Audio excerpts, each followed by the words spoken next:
Kerana air mukanya telah kehilangan rasa malu, tidak tergugah oleh hati nuraninya dan tidak terpengaruh oleh rasa takut, maka dia tidak takut kepada Allah Subhanahu Wa Taala, ingin pula kepada manusia. Maka jadilah tuan-tuan perempuan, macam-macam sekarang ni, ya, bunuhlism, rogolism, liwatlism, bakarlism, rentunglism, ragutlism, rompak indah peretlism, kan? Macam-macam lism datang. Gangsterism, vandalism. Ini semua kerana apa? Mereka sudah tidak takut kepada Allah Subhanahu Wa Taala. Seperti ular menyemburkan bisanya di jalanan, di kelab-kelab malam dan di rumah-rumah pelacuran. Apabila dia melihat seorang perempuan yang cantik, diikutnya dari belakang. Berjalan bila dia berjalan, berhenti bila dia berhenti, macam filem Ramli, ya. Demikianlah dia selalu mengikutnya dan mendesak. Sebenarnya dengan tingkah lakunya itu dia telah menginjak-injak kebaikan di hadapan manusia tanpa memperhatikan ketegasan Allah dan tanpa mempedulikan kehormatan manusia lain. Golongan macam inilah sabda Nabi, ia tidak akan mendapat rahmat Allah Subhanahu Wa Taala dan tidak pula keampunan dan keselamatan, baik bagi dirinya maupun untuk kehormatannya. Tuan-tuan ibu bapa rahimakumullah, menganiaya diri sendiri ialah melakukan dosa yang mana mudaratnya hanya menimpa diri sendiri, baik yang besar ataupun yang kecil. Itulah orang yang dengan terang-terang berbuat maksiat, sebagaimana dimaksudkan oleh Rasulullah sallallahu alaihi wasallam sabdanya, setiap umatku dimaafkan kesalahannya kecuali orang-orang yang terang-terang melakukan maksiat.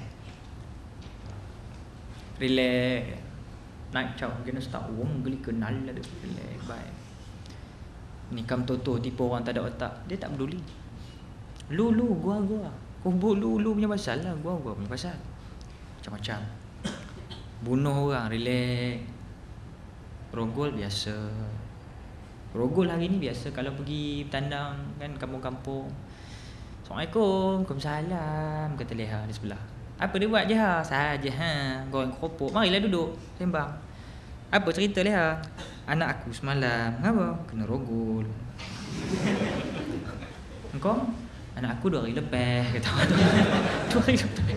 Ayo na'udzubillah min zalik. Memang tuan-tuan. Ini cerita dia. Jadi bermakna golongan ketiga ni dia melakukan maksiat terang-terangan. Dan akhirnya golongan keempat yang sebenarnya lebih berbahaya, more dangerous daripada orang-orang yang terang-terang melakukan maksiat di rumah-rumah tersembunyi atau dalam kegelapan yang menutupi perbuatan mereka. Kemudian di pagi harinya mereka memperbincangkan dengan orang lain apa yang mereka lakukan itu, dan mereka merasa bangga dengan perbuatan itu dan merencanakan untuk mengulanginya lagi terus-menerus. Dengan demikian akan tertarik dan terbawalah orang-orang yang lemah imannya dan sakit hati. Cuba ada VCD yang baik, ya, VCD cerita Nabi kadang. Ni rockers aku punya kepala ni. Tapi tidaklah semua rockers, sebab ada juga rockers yang okey. Di Ipoh baru ni kita ceramah. Rambut saya, Masya Allah, Pontianak harum sambal malam. Macam gua dulu jugalah kan, rambut panjang brutal. Tapi dia punya bangga nak tunjuk bahawa dia juga menyokong Islam. Dia nak dengar ceramah yang baik. Dia duduk front depan kita betul. 4 orang berdiri, rambut tu dia brutal. Seorang nama Kirk Hammett, seorang nama Charles Ulrich, aku tengoklah. Boleh lawan 4 orang. Dengar ceramah. Habis ceramah tahu apa dia?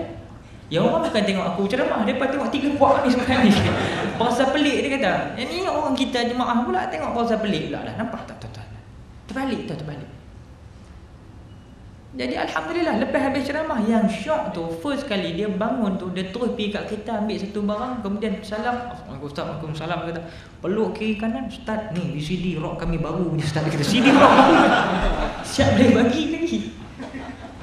Anda tak ada sebut dalam bulan dia marah kat aku pula. Tapi ini jiwa dia nak Islam. Saya tak katakan semua rockers berbangga.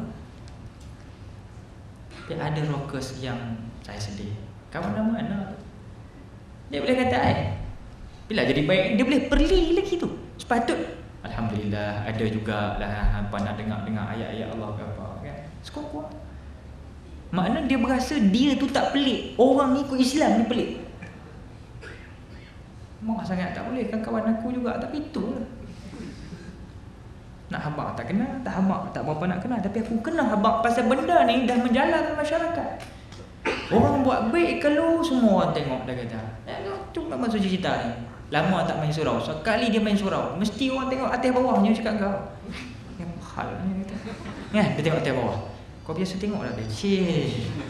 Yang member mula lah kain aku bocor apa ni, tengok semacam kan. Mula bila nak semangat umat Islam, baru nak dapat taufik hidayah atau bantu dia.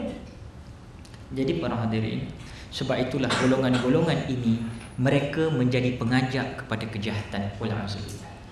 Ya. Saya sebenarnya bila sebut pasal rock ni, tuan-tuan dan pasal saya memang allergic dengan perkataan ni, tapi nak bagi tahunya, alhamdulillah sekarang rock pun banyak yang ke arah menasihat. Dia pun kata dalam office dia, pada dasarnya hiburan itu tidak salah, tetapi mestilah melihat dari segi cara berpakaiannya. Jangan ada mendedah aurat, kemudian jangan hiburan yang melampau. Jadi ini boleh dikawal begitu. Itu kata mufti. Nak kawal macam mana? Question mark telinga gajah. Nak kawal macam mana? Kita sendiri tak boleh kawal Malaysian Idol masuk rumah. Kita sendiri tak boleh kawal Explorers dah berris-ris dah dekat habis semua tempat. Kita sendiri tak boleh kawal Who Will Win. Kita sendiri tak boleh kawal apa lagi? Akademi Fantasia. Zahid. Ada Zahid. Ada Zahid sini. Popular Zahid kan. Siapa nama Zahid popular lah. Ni sekarang ni Bapak rahimakumullah, saya nak menyatakan bahawa bukan masalah kita hiburan tu pada asalnya kita katakan haram, tidak. Tapi asbab musababnya kerana pergaulan yang ada bersama dengan muzik ini, maka dia jatuh haram. Walaupun ulama-ulama menyatakan bahawa ada yang menyatakan petik sekali gitar beranak dalam rumah. Adakah kita nak nafikan? Tak, kita jangan nafikan, kita terima. Tapi ada yang menyatakan orang-orang sufi yang membawa gitar dia, orang-orang dulu, orang-orang yang ahli sufi syair, dia bawa gambus dia kulu-kili. Ada tuan-tuan bapak. Sampai orang bertanya, ya Syekh, timbang kati apa yang hang bawa tu? Sampai dia kata timbang kati, kan dia bulat melengkung kan, dia bawa kulu-kili. Timbang kati apa yang hang bawa tu? Tak. Ini bukan alat timbang kati. Ini digunakan untuk menimbang akal manusia. Masya Allah Syekh Nasir, cara jawapan. Ini digunakan untuk menimbang akal manusia. Sebab itu bila kita dengar tu, dan ada ulama menjatuhkan haram kerana apa? Kerana ini adalah begitu popular dimainkan di dalam pub-pub, disco, lounge dan rakan-rakan yang sama waktu dengannya. Bila main gitar ni Syekh, dia akan jadi macam masuk ke dalam urat saraf. Kemudian yang orang urat saraf tu, urat saraf yang tengah minum arak pula tu, ini yang jadi dia bertali arus sampai dengan GRO-nya, kemudian mula mudah berzinahnya, kemudian dah berzinah mungkin jadi kes pembunuhan, macam-macam boleh jadi Syekh. Sebab itu kita katakan bahawa soal muzik ini seorang pun tak dapat nafikan. Cuma pilihlah muzik yang macam mana ibu bapa rahimakumullah.